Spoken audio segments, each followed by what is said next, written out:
So, when I was 13, my grandma's health was kind of deteriorating, and all of my mom's family lives on the East Coast. So, I was raised in San Francisco in California. So, she wasn't doing so well. So my aunts and uncles decided, this is maybe the last chance she has to travel. So they organized a trip for her to come stay with us for a while. And the Sunday before she came, me, my mom, and my sister, I don't know how many of you have met my mom or know me very well, but I'm a very cheesy person, and that comes from my family. So on Sundays, it was me and my mom and my sister. We'd cuddle in her bed, and then we'd make breakfast and sing together, and then we'd go to church. So that Sunday before she came, we were cuddling, and we came up with a secret plan. And we were like, okay, so if we all work hard enough and we do this well enough, when Migi comes, that's what we called my grandma, when Migi comes, we might be able to convince everybody that she can stay with us so she doesn't have to live in the home anymore. So she arrives, and we're so excited. I love having her. This woman is the most gorgeous, graceful, beautiful, poised woman that I ever know. And she's sweet. She makes everybody feel just like the most special person in the world. She has that power. So Migi's there, and she's so happy to be there too. She's complaining about the home. She's praising us for everything we do. And at this point, her dementia and Alzheimer's had kind of really started to progress. So some days she was really lucid. And on those days, they were really fun because we'd put on Buena Vista Social Club, and we'd dance and we'd cook, and she was teaching us and supervising my mom, when she's making the arroz con pollo, teaching her to make it just right, how to perfect it. And so we just would have so much fun. And there were also some days where she wasn't so lucid, which were also really fun for me and my sister because she was just a little kid again. She was just one of us.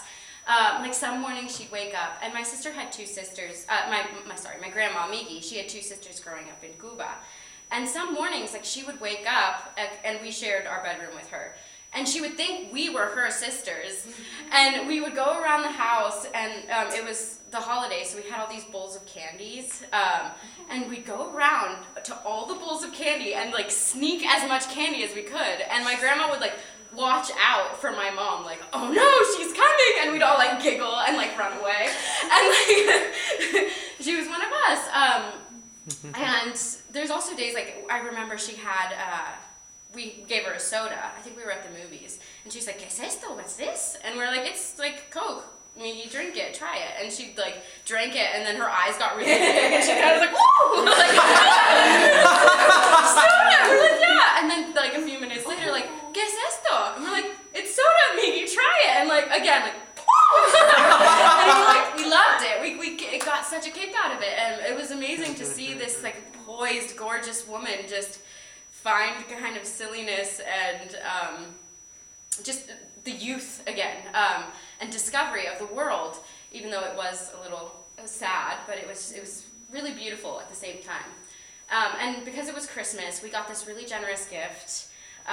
We all loved theater, so we got tickets to go see Jersey Boys. It was on tour. And so I remember pulling up to the theater in the car, and one of my jobs was to help Migi get from place to place. I was her human cane, I guess, and walk around. So of course, we get to the marquee. I'm in awe of these beautiful lights, so excited to see this show. And I help Migi get out, and all of a sudden, she kind of starts flickering her hands, and her eyes roll back in the head, and I'm oh shit, what is happening? And I'm holding her, and she's limp, and she's just seizing, kind of. And then it stops, and then we sit her back down. And then, okay, we call the cops, the paramedics, of course, and they come and they take her away in the ambulance. And we had been doing so well, our plan was going so well, she was so happy, we were doing it. I don't know how, because it's my mom's single mom with two preteen daughters. It's kind of enough already, just with the kids. But she had had a heart attack, was what was going on. And, of course, then the family decided, she can't stay with us. And we were heartbroken, but it was still such a beautiful thing to get to spend those last few weeks of lucidness with my grandma, and I have those beautiful memories. And obviously, we can't control what happens in life, but we can enjoy the beautiful memories that we do get and the moments that we do